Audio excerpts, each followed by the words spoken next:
Alrighty, so I got this article here from the Daily Mail. William Shakespeare was actually a black woman, feminist historian and LSE graduate claims in new book. Really? And I first heard about this a few months ago on Twitter, X, and it doesn't add up. But then I saw this video and I'm like, maybe I'm mistaken about something here. So I don't think white people are really racist. I'm saying this as a half white person. I'm half black, half white. White people aren't racist, they're just confused. White people don't have a home. I'm saying this as a half white person. They don't have a home. They're nomads. They were made in a lab. Research Yakub. Black scientists invented white people. I seen this white guy in Germany. He was recording like a bunch of Africans down his street or something. He was like, I'm in Germany. Why are all these immigrants in Germany? He's like, I'm from this country. And I was like, in my brain, like, brother, you're not. You're from a petri dish. White people come from a petri dish in a lab. This is why they're so confused. They think that they're indigenous to a land that's impossible. It doesn't even sound right. It's not correct. And yes, I'm a hybrid. I'm half black, half white. I'm a hybrid. Truth, truth, truth, truth, more truth. Well, he said something that was true there. White people aren't racist. He's right. They're not. I'm just going to say it. White people cannot be racist. It's impossible. How do I know this?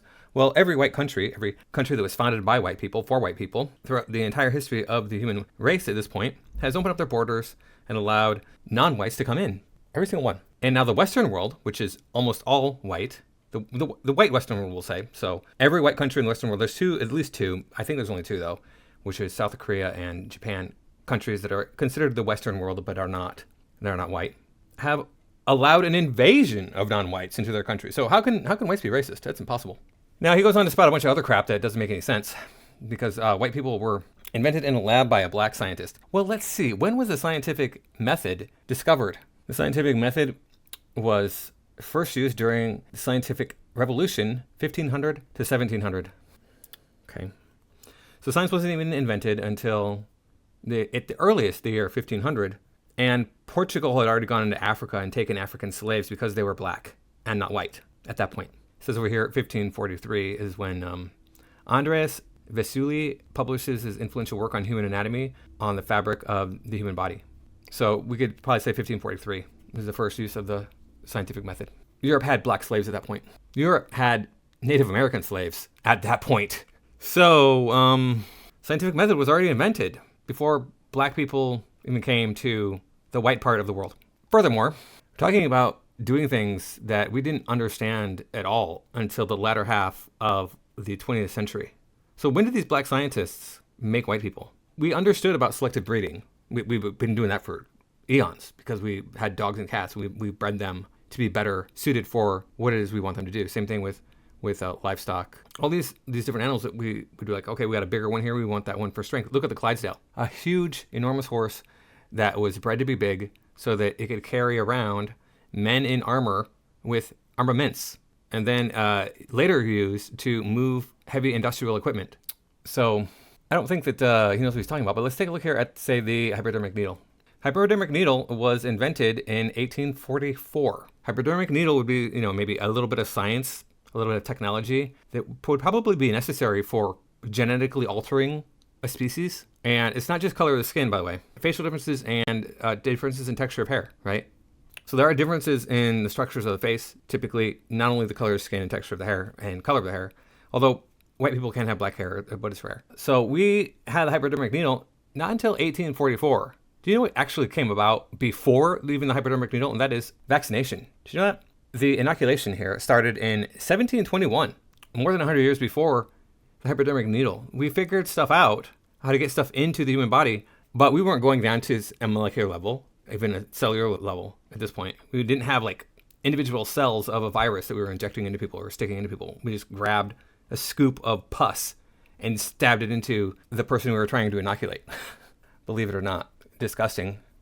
Obviously dangerous. Obviously people got the full-on disease from doing that. But these are things that these people don't even understand. Like, all you do is study a little bit of history. And you know what? History stuff is actually interesting and fascinating a lot of times. How did we come up with these things?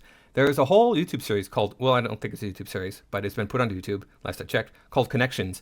And I believe it's by James Brand, an Englishman, And it just talks about how we invented various things, why we had to wait so long to invent different things. Because it's like, well, we didn't have this thing, so we couldn't invent this other thing. We had the first thing because of X, Y, and Z.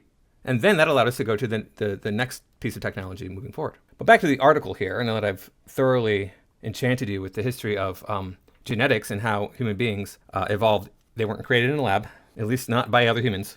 In fact, I'm going to go one further and say that white people were invented in a lab by aliens, and then they were taken back in time to be older than black people. So white people have been here longer than black people. There you go. Boom. Done. I can make up history too. Anybody can do it. It's not that hard. But here we have William Shakespeare was a black Jewish woman. A new book has claimed, okay, the real playwright is identified as the historical figure Emilia Bassano in The Real Shakespeare by an LSE graduate and feminist historian. Wow. You had to tell us she's a feminist. We couldn't figure that out on our own. She was a poet with connections to the Tudor court and wrote the Shakespearean canon of plays using the pen name Shakespeare according to the book. I think that they even do mention another book in here that claims that Shakespeare was a woman. But her work is said to have been stolen from an uneducated interloper, William Shakespeare, from Stratford-upon-Avon. Uneducated interloper, really? An uneducated interloper. What does that mean? Well, back when Shakespeare was alive, let's take a look at that. Shakespeare was alive from the year 1564 to 1616. Wow, he died on his birthday. That's pretty awesome. So in 1564, who was it in England that was uneducated? Was it white men in England? I know it was white men that were uneducated, right? Only black people were educated in England, and only women. Only black women were educated in England in the year 1600. Let's take a look here and see. Well, it wasn't until 1833 that Great Britain abolished slavery. So this black Jewish woman would have been a slave, subsequently uneducated, because why would you teach a slave to read? They don't need to read. If this was done all over the world, they didn't teach slaves to read. In Great Britain, women were not allowed to get educated until 1870. It says right here. So women, black women especially, were way more educated than white men in 1600 Britain. We know that. Idiots. This is all I have to do. This is all I have to say right here. We're done with the video. The book's author, Irene Coslet, argues that the idea of a white genius was preferred to Bassano's identity as a black female playwright. She wouldn't even know how to write, let alone read. She was the mistress of Henry Carey I, Baron Hudson, Elizabeth I, Lord Chamberlain, and patron of the Lord Chamberlain's Men, the theater troupe Shakespeare made famous. Some writers believe that she may be the inspiration for the Dark Lady addressed in Shakespeare's sonnets. During Shakespeare's own lifetime, his authorship was never questioned, and he was even hailed as a genius for all time by his rival Ben Jonson. Feminist historian Irene Coslet, way too attractive to be a feminist, argues that the idea of a white genius was preferred. This is the other book right here. No, this is the same book. Okay, The Real Shakespeare, Emilia Bassano Willoughby. Well, she's a white woman here, so she's been saying this for a while. I'm guessing she said in one book she's a white woman, in another book she's a black woman, whatever. But there have been suggestions that fellow playwright Christopher Marlowe may be among those responsible for Shakespeare's considerable volume of work. The playwright's background is a humble man from Warwickshire with little formal education. This has further led some to question how he ascended to become a literary genius. This is addressed in Miss Coslet's book, where she writes, historians have not managed to explain how the Stratford man, a semi-illiterate moneylender, managed to gain such a level of erudition. Well, I can tell you it would be easier for him, as a white man in England 1600, to do this than it would be for a black woman. It's just like way easier. There's not even a comparison here. In contrast to Shakespeare, Miss Coslet claims that Bassano gained the necessary expertise from her diverse identity as a Jew and a Moor, a person of North African origin who also had family ties to Venice. Okay. I don't know that being a Moor would have helped her in any way. It probably would have hindered her because English wouldn't have been her first language by any stretch. The author also states that English-speaking world has a mother with a multicultural identity, and that Bassano was the mother of civilization. Well, Miss Coslet's book recognizes that Bassano is shown as a light-skinned woman in portraits. It argues that her skin may have been deliberately lightened in line with what were the beauty standards. Okay, I don't know if they had some sort of chemical that would have lightened a black person's skin from a dark brown to white. I don't think they did in those days. They could have used makeup to cover it, but I don't think they had any kind of safe chemical that would allow you to do that. They probably had lots of caustic chemicals, lots of carcinogenic chemicals that would do that, but not something safe. What if women had a pivotal role and a civilizing impact in history, but they have been silenced, belittled, and erased from the dominant narrative? I heard this for the first time in about the year 2002. I heard that Eli Whitney, inventor of the cotton gin, was actually a woman, and it wasn't him at all. That he was allowed to take credit for it, that he was allowed to present the cotton gin to the world, because women weren't allowed to invent things in those days. Well, again, women would not have been educated in those days. They would not have had any sort of ability to tinker with different things. They would not have had a desire to do that. I mean, how many women do you know today that want to go out into a garage and tinker with a car or build anything? It's definitely the minority, if you know any. This is so ridiculous. This whole idea that we have to erase white men. We have to erase men in general. Men didn't do anything. It was all women. We have to erase white people. It wasn't white people who did it. It was other people, and white people just took the credit for it. Again, the great replacement. Even though YouTube, that's a hoax. It's not true. What else would you call it? When everywhere we look, it's like, oh no, white people didn't do this. Especially not white men. It was at the very least, it was a woman who did this, and a man took credit for it because men are evil. Okay.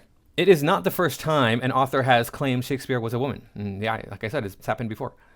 American author Jodi Picoult also argued that Bassano, the first woman in England to publish a book of original poetry, was the real bard. Oh, really? Okay. So somehow she learned to write, even back in those days.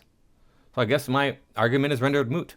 Now that I think about it, most women probably would have been able to write in England at this time because of long-distance communication being only the male.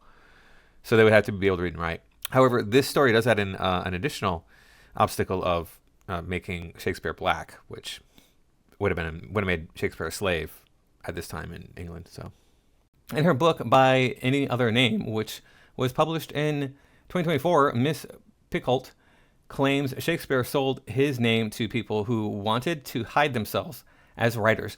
No, and no. As a writer, it's difficult to change your voice. So all of these works, you can read them and you recognize that that's Shakespeare.